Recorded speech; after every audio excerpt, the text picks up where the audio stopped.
parenting is a skill, and it's a very specific skill. There's so much more I could achieve. There's so much more life, fulfillment, joy, happiness, peace we could have. No human being wants to be controlled. We're trying to be centered and balanced and in the middle. We lead, we guide, we set boundaries and safeties. It's our role to pass on the best legacy of good parenting to our children. Ladies and gentlemen, welcome to the Extraordinary Family Life Podcast. We're your hosts, Greg and Rachel Denning. We want to share as many strategies as possible and As many angles as possible. yes, so that we're not only are we understood, but that we cannot be misunderstood. But it's so hard to not be misunderstood because every one of us is operating through our lens. We're talking about, for lack of a better phrase, attachment parenting. And I really do feel that this is the key piece that so many parents are missing. This is the foundational piece that we have used that has made all of the difference in our parenting. It's the very reason that we essentially eliminated tantrums from our life. You know, I had one mom respond. They were like, wow, you haven't had tantrums for 16 years. And the reason, if I could sum it up, the reason why that's happened is because of attachment parenting. Like that is the style and the approach that we've used to be able to get those results, which has also prevented teenage rebellion. I want to point this out emphatically. Parenting is a skill, and it's a very specific skill that literally has very little to do with how good you are at other things. Yeah. And how good of a person you are. It's independent of that. It is a very specific skill. You might be really, really good at marriage and suck at parenting. You might be really good at tennis and suck at parenting. Or you might be business. great in business and you just can't parent. Or great with people. Right. And you still suck at parenting. Yes, exactly. You might be great in leadership and management, all this stuff, and you're just not parenting because parenting is a very, very specific skill. Well, and so that's why we're getting so detailed in it. And so you and I, consistently got better and better and better at parenting. That's why we got the results that we did, not just because we were lucky with the kids that we got. We want to make sure in this episode that we clarify things so that we're not misunderstood. Because the more you can talk about a subject and look at it from all different angles, the better you understand that subject. And so as we're talking about this as one of the most important parenting strategies and approaches, we need to make sure that we have a very clear picture of what it looks like so that we're not using it in a way that then actually doesn't work and becomes detrimental to the relationship with our child and to their own mental and emotional well-being. And there's so much bad advice out there. Terrible, there's tons. Horrible parenting advice out there. People who have no business writing books, and they're speaking and they're sharing their horrendous parenting ideas. Because results don't lie. Right. So the results that you get, and it's also the results that are like kind of behind the scenes and reading in between the lines. Because on the surface, a family can look like, oh, wow, yeah, they're good. They've got it together. But when you learn to understand human psychology, you can see certain signs that you're like, that's interesting. Because usually that symptom right there is indicative of this problem. Deeper problems. Yeah. Well, and I guess the other thing is too, is we have to look at like, how are we measuring? How are you measuring parenting success? That is absolutely fundamental to this whole conversation. Because one of the things that you love to say to me and the kids and yourself is don't compare down. You know, if you're sitting there thinking like, wow, look at everyone below me, and not that it necessarily has to be in that light or the approach, but if you're looking around and thinking, I'm doing pretty good here, look, compared to everyone else, exactly, quote unquote, below me, that's not a good measurement of success. It depends on how you define it. But if you look up at the best parents out there and the best families with the best relationships and the best outcomes, then you realize like, oh, wow, and this is meant to be done in a way that inspires you, not makes you feel like trash, right? But like, wow, there's so much more I could achieve. There's so much more life, fulfillment, joy, happiness, peace we could have. That's amazing. That's what I'm after rather than, I'm doing pretty good compared to the neighbors, right? Start redefining how you define success. And as I hear you saying, Rachel, that, what we're referring to as attachment parenting, that is the key difference in the quality of the relationship you have with your children and will have with your children. Get this right, and you'll have a fantastic relationship. get it wrong, and it'll struggle at best. Again, you have to define it for yourself, and I would say raise the standard. In almost every case, I'd say we could all raise the standard a bit and make sure it's solid, because if we think, well, no, we get along, of course there's fighting, all families fight. No, that's not true. And well, there's bickering, it's always gonna, no, it's not. We have to, Sibling rivalry yeah, and none of that crap. tantrums, Just teenage because it's rebellion. common, well, I guess that's the point. It's common. It's average. It's mediocre. So all that garbage that all of your neighbors are saying it's, oh yeah, it's normal. That's what kids do. No, that's what unhealthy kids do. If you look around at the results that most parents have and you think, I don't want those results, which is definitely something I've done, I want results better than that, then I'm going to look at what other parents are doing and I'm probably going to do the opposite. Because in my mind, because I put together cause and effect, saying, oh, parents are doing these things and it's getting these outcomes. That's what they're getting, right? So I'm going to do something different in order to get different outcomes. And that's kind of our whole underlying approach. Okay, so let's get into what we do not mean when we're talking about attachment parenting, because that is going to help us make this definition and get really clear about what it actually is and what we actually mean. So we received an email, and I'm going to read parts of it because I don't want to give away too much information that is personal. Um, but it says, I do want to say, and you probably know, that any way of life that is good in principle, and in this specifically, she's referring to attachment parenting, can be twisted and mangled by broken people, especially parents. Absolutely. Yeah. True. And I guess that's why we're doing this episode in particular, to say, hey, Exactly. let's make sure this gets applied well. Correctly. Effectively. So if you personally have attachment disorders, Which, here's the surprising news. Haha, most of us do. right? Exactly. So you have to recognize what yours are and make sure you're not overcompensating Right. or undercompensating. If your parents did something off or you're struggling, you feel empty, you're like, well, I feel empty, so I'm going to make sure I smother my child. Right. Right. And that's really literally what happens. You're like, I feel empty, so I'm going to smother you.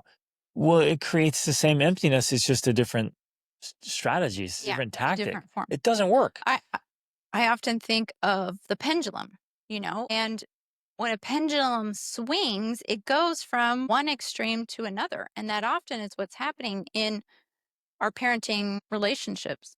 We are going from what our parents did and then swinging way over to the other side and doing something completely opposite.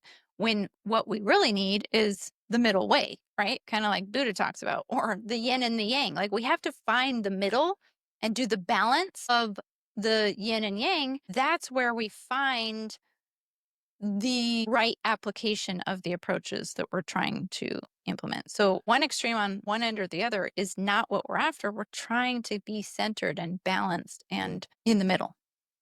Yes.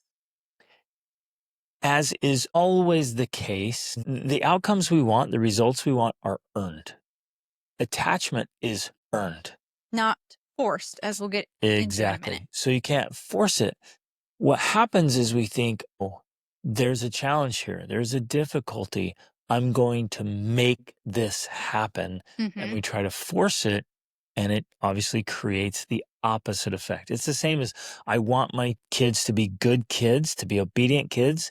So I'm going to be nobody says this, but they end up being very controlling. I'm going to force obedience. I'm going to force goodness on these kids because I want them to be good. It literally creates the opposite. It pushes towards rebellion or resentment. Even though sometimes on the surface, it can appear to be creating the outcomes they want. And this is why it can be confusing, because if you look at the family and you look at the surface outcomes, you're like, oh, it's working for them. They're getting the results that they want. But if you look behind the scenes and behind closed doors and in the corners and recesses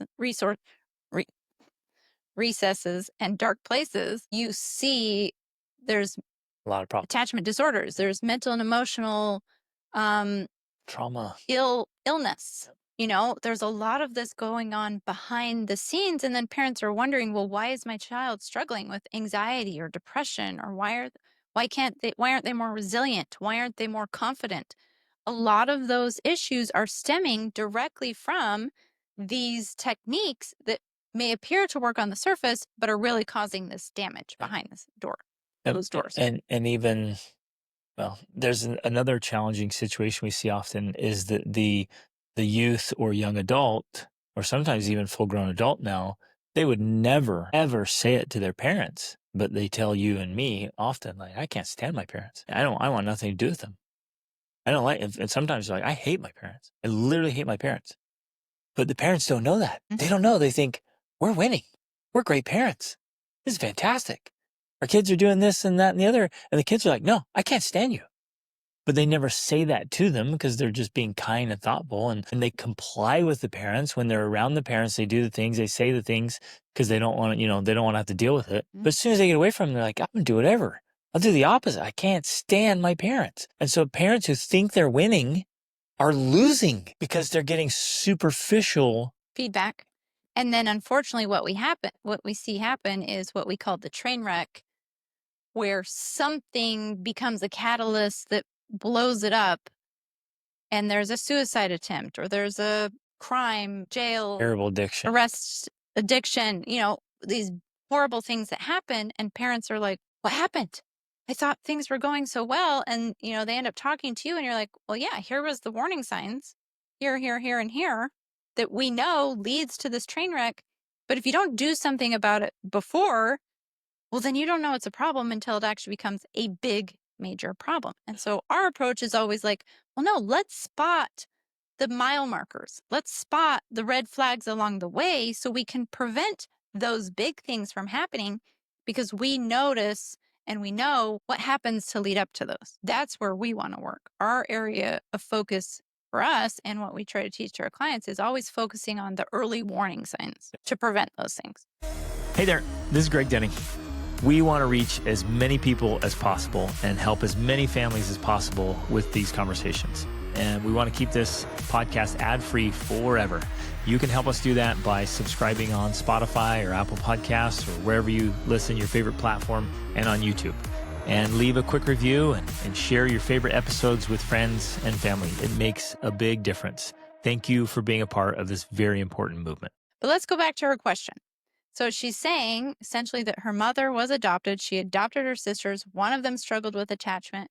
And she did something, which she hasn't gotten to yet, that she won't forgive her for because she thinks it's not the right thing. And what it was she forced cuddle time with my sister, who would be screaming her head off until the child, her sister, submitted in silent defeat. It was my sister's therapist that suggested it, and it was called holding time.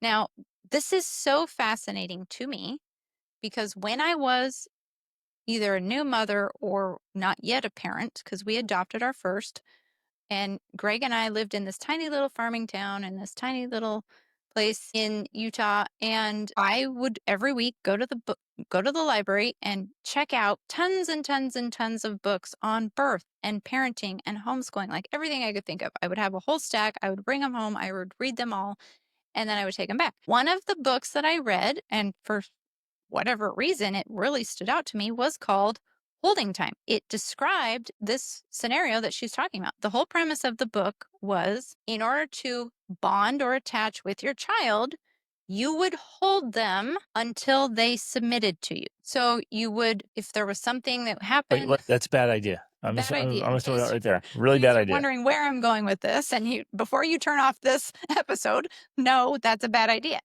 And now the idea was, though, that it would create a deeper bond between parent and child, because the child would be upset.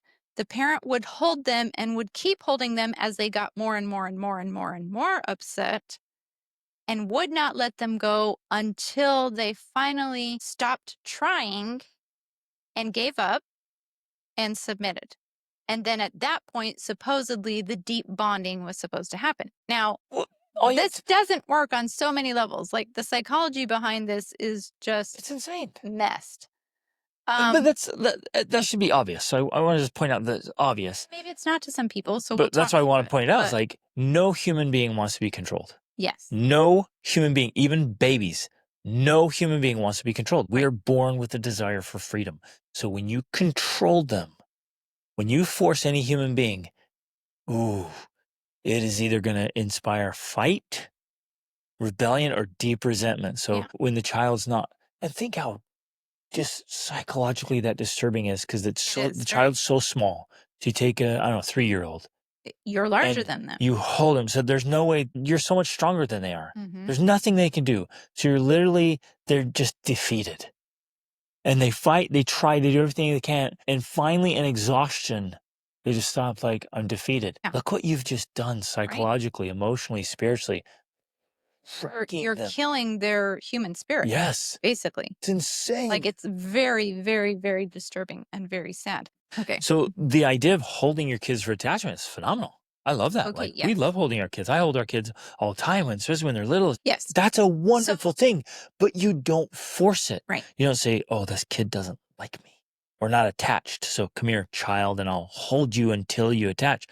That doesn't make sense at all. It's not holding until they attach. It's holding until there's defeat, and then you've ruined it even farther. Yes. And this is one example, because there's lots of parenting books about sleep training and letting babies cry it out, because in a way that's the same thing that's happening. Whether you're holding your child until they give up, or you leave your child alone and let them cry until they give up, it's really the same thing. You're breaking the human spirit, because they reach a point where they realize it's pointless if I cry This out is for not a help, safe world. because no one will respond to me. It's not a safe world. There's literally a part of them psychologically that dies. That gets defeated. Oh, And so sad. you know, whether it's that, I've also heard of and read books about having babies on these very strict schedules. So it doesn't matter if they cry and they're hungry at noon, their feeding time is at 1, so they're going to have to wait.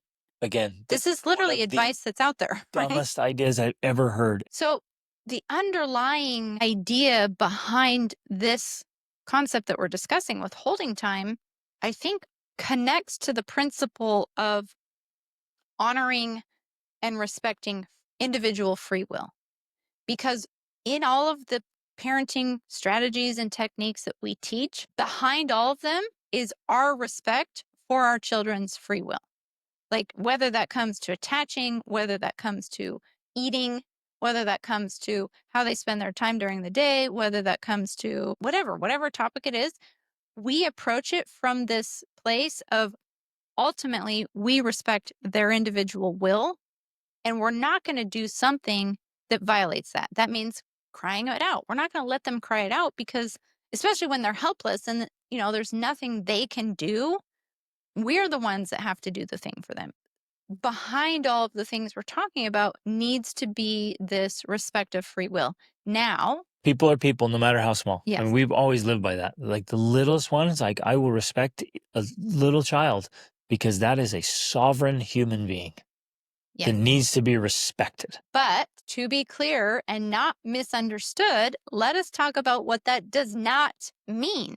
Because, as one example, there's this reel I've seen on Instagram. It went viral. It's very popular. And it was satire. She was making fun of this idea, but it exists, because my oldest daughter, she did work as like a nanny, and there was a woman she knew who had this approach. And it's essentially this idea of, like, I'm not going to do anything without my child's permission. Right? So this reel that's making fun of it is they're running around Costco, and she's like, it's this whole, I'm not going to even touch you without your permission. So you're throwing a tantrum on the floor, but is it okay if I touch you, and if I comfort you? Is that okay? Oh, that's not okay. I'm so sorry. Will you forgive me? That is not what we're talking about. Okay. We're not talking about giving your children license and individual will to do whatever it is that they want or please or whatever comes into their head. It's not about not having boundaries. It's not about free reign, right? Free reign parenting of, like, they literally have reign of the house to do everything and anything and create Be chaos absolute and tyrants. be tyrants. Because you're like, wait a minute, you're using a 5-year-old brain Or a 3-year-old brain, or just wreck everything. And that's why we have parents. That's why Right. children have parents, because somebody's supposed to have a fully developed brain here and make decisions, set up boundaries to keep children safe and teach them and guide them and mentor them and coach them.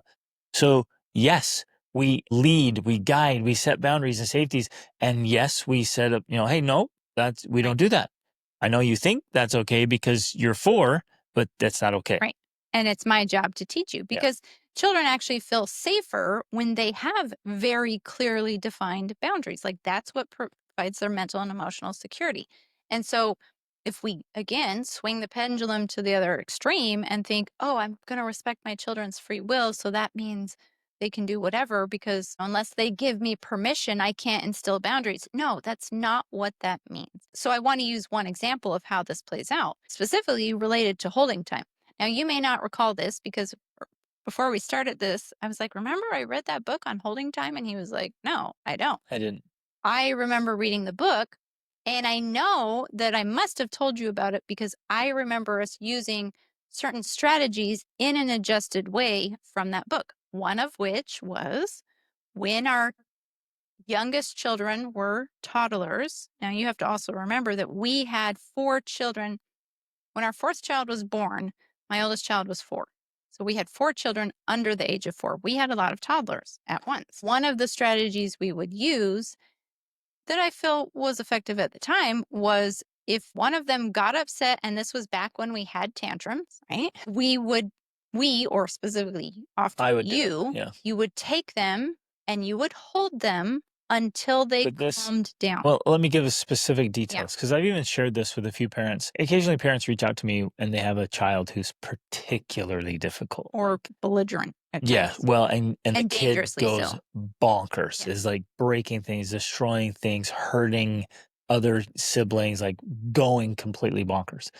And so this was a strategy I used extremely sparingly. I mean, maybe 10 times total ever with 7 children, is when the kid went completely bonkers, instead of, banishing them Time out. to some other room where they'd go break things or hurt people or do whatever. Or Yeah, instead of, some other punishment. I'm like, I'm gonna hold you, and this was critically important. I was in a good state. I was totally cool. I'm not angry. I'm like, hey, buddy, I'm gonna hold you here because you're just out of control right now, and so I'm gonna hold you because I love you, and we're gonna work through this right now together.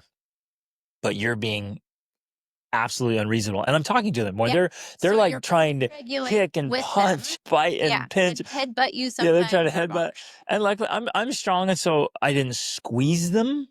You didn't hurt I them. didn't hurt them. I was able to wrap my arms around them without squeezing and leave my arms in place because I have the strength to do that. So While talking in a calm voice, calming them down and telling them how to calm down. Like, taking a breath. As soon as you're calm, I'm going to let you go. As soon as you stop going ballistic, you are free. The moment you chillax, you're free. You're just out of control. So take a couple deep breaths, calm down, and you're good. And they would. It only took a short time. They were just like, when they realized, like, hey, I'm serious here. Like, you're out of control. Like, you're going bonkers, kiddo. And so I'm going to hold you until you calm down. And they would calm down and let them go. Boom. Yeah. It's not. So it was never like 5 minutes of me, like this wrestling match, squeezing, threatening, angry, upset. And every time they would calm down, and then they would hug me. They would want to cuddle. They'd climb back up on my lap. And it was, it was like, they're like, okay, I'm calm. And then they're calm. Like, okay, come here.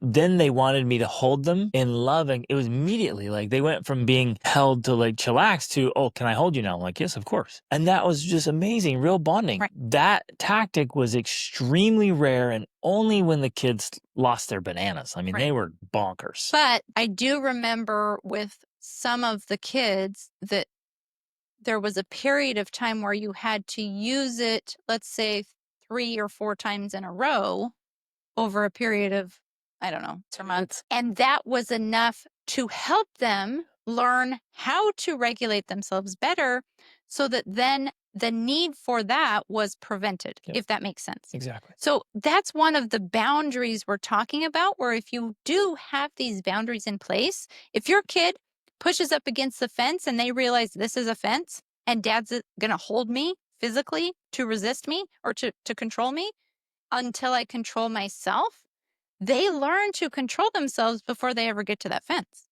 And right? and I think that was only with maybe 2 of our kids. Well, yeah, because So then out of 7, thing just is 2 of them had that kind of right. personality to just go all out. But I also think that, well, one, of course, our own parenting strategies improved. So we were better at attachment and we were better at preventing Yep. meltdowns. And because if the older kids learn something, it's like then it gets passed on to the other. So it's like it becomes a part of the family culture. And so those techniques aren't needed as much because the family culture is already established. Yep. Now, if you already have a child who is crazy like this, then you might need a strategy like this and you might need to do it for a period of time, especially if they're older, so that they learn to understand that, yes, you have boundaries. Here's the boundary. And if you hold those boundaries, they learn to respect them. And more importantly, they feel much safer Almost every and time trust now. you more. Yeah. Almost every time now that, parent comes to me with a child who's just kind of uncontrollable and out of control, I can't think of a single exception where it wasn't related to sleep and food. And lack of attachment. Well, yeah, yes, but the primary factors were Yeah. sleep and food, and we didn't know that, back then. We learned all this stuff, like, now anytime it comes to me, is like the very first factors for any kind of behavioral stuff, we're gonna look at sleep, make sure they're really getting enough sleep, and very often they're not. We're gonna make sure they're eating good food, very often they're not, and then we're gonna say, "Well, how's your connection with your kid?" And Like, how much real attention are they attachment. getting from Yeah, you, basically? exactly. Yeah. Okay, I'm going to continue with her email. So, it was called holding time. We went off on that. And she says, it was horrific. I get sick just thinking about that poor baby sweating and red in the face while she slowly gave up her will and submitted to my monster of a mother. So, don't do that. Don't do that. Because if your child gives up their will, trust me, that is not a good thing. And at some point in their life, they're going to resent you for that. She continues, I forgot to add that this sister is my mom's thought slave. She quite literally cannot think for herself on any subject unless she clears it first with mom. She's 20 this year, and she has never spent a day away from my parents. No college, no career, no boyfriend, nothing. Just the mommying they call homeschooling out in their farm, totally isolated from everything, which is something else I wanted to mention. Offering resources and then throwing your kids into a flood of possibilities doesn't work. Um, we She failed to teach us any kind of routine or schedule or habits and never set a good example of how to use it herself. Okay, so this is essentially talking about the idea of boundaries. Like, we can't just bond with our kids or provide resources for them or whatever without modeling it for them, without setting up the clear boundaries and expectations, and Well, then and holding systems and those strategies, and and, systems and and teaching your strategies, right? kids while they're in your house, you've got to teach them all the systems and strategies that work Right. for every aspect of life. So, I mean, you think through physical, mental, emotional, spiritual, social, and financial. They've got to have Yeah. systems and strategies for all of those things. So when they turn 18, 19, 20, and they're ready to launch, 25. they have all those things. Yeah. They've got all those tools. They've been practicing it for years, literally years. Like, oh yeah, I know how to do that. I've been Yeah. doing it for a very long time.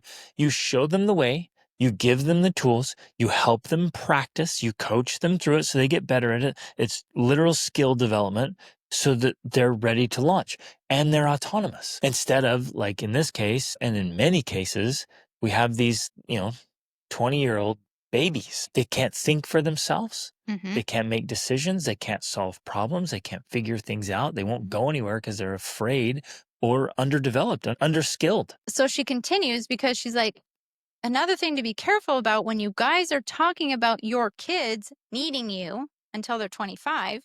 Now, I mean, maybe the way we've worded it has come across like that. I hope we haven't said that our kids need us until they're 25. We have talked about, and the reason why we talk about it is because, and I grew up with this understanding too, we've been taught to believe societally that at 18 you're an adult. And that's just not true. That's actually a misconception. Adulthood officially starts later, and it varies for every person. Like, there's no hard number, but scientifically, generally the prefrontal cortex isn't fully developed until 24 or 25. Now, can you start becoming an adult before that? Of course. Like the more you take on responsibility, the more you mature and the more you become adult like. So when we talk about until 25, what we're trying to do is help shift the current paradigm that, oh, at 18, you're an adult and now you should be ready to do your own thing. That may be true for some, but some may not be ready at 18. And again, because every child is unique and individual, we have to respect those differences and not feel like, oh, my child is a failure because they're 18 and they are still at home or whatnot. Well, What and a silly idea. even worse, okay, because I want to clarify on this too, because I've had people say to me on my Instagram sometimes, they're like, well, there's nothing wrong staying home. And I would agree with that because if you look at history and if you look at other cultures, in fact, we had this woman from South Africa who was like, it's normal in South Africa to live with your parents until you're 30 or older. But the point is, and the difference is, you're a contributing member to the family household, not just someone who sits at home and plays video games while your mommy takes care of you. That's the major difference. Your child can stay at home, that's fine, but they need to be maturing and progressing and contributing to the family and to their own growth and development, not just being taken care of by Like you. real palpable progress. So Yeah. they are pursuing education, they're starting businesses, they're Hmm. building relationships, they're really getting after it. That's a sign of a healthy young adult right there. Yeah. Like they are moving. So the fact that they might live in your house for a little bit, for a few years, okay, whatever. But they are growing and prepping for life. That's phenomenal. So in life, we have two options. You can level up or you can level off. Most people level off. Most parents level off. So no wonder their kids stop coming to them for advice or Hmm. guidance because you're like, well, I'm going to go somewhere else because my parents are going nowhere, doing nothing. They've leveled off in life. So that's how you lose influence. That's how you lose your Yeah. kids don't come back to you. It's like, why? Why would I go to you? I hear that all the time from adults. Like full grown men, they're like, I can't go to my dad. I can't go to my mom. Like they don't know any of this stuff. When I want to really lean in and level up and solve big problems, they're kind, they're loving, but I can't go to them. They have no idea. I hear that all the time, Mm. but that's not what I'm doing. I'm going to keep leveling up like crazy. So I'm always going to be 25 years ahead of my oldest and more with the others. So I'm going to keep chasing greatness so that my kids are always wanting to come and be like, dude, mom and dad are crushing it. I'm going to keep I learning need their from them. advice. Yeah. And so, yeah, so I guess if we have given this idea that we're talking about our children always quote unquote needing us, I mean, essentially that's what we mean, what you just summarized. Our kids needing us or wanting advice from us is in that mentor mentee relationship throughout life, which is how life ideally is meant to be lived. I want to be useful. I want to be Yeah, helpful. I right. want to be leveling up so much that I'm a resource to them if they want to learn what I'm learning, what I'm experiencing, all the trial and error I'm doing for all those years. I'm not just getting older. Hmm. Like I absolutely refuse to just get older. I'm getting better.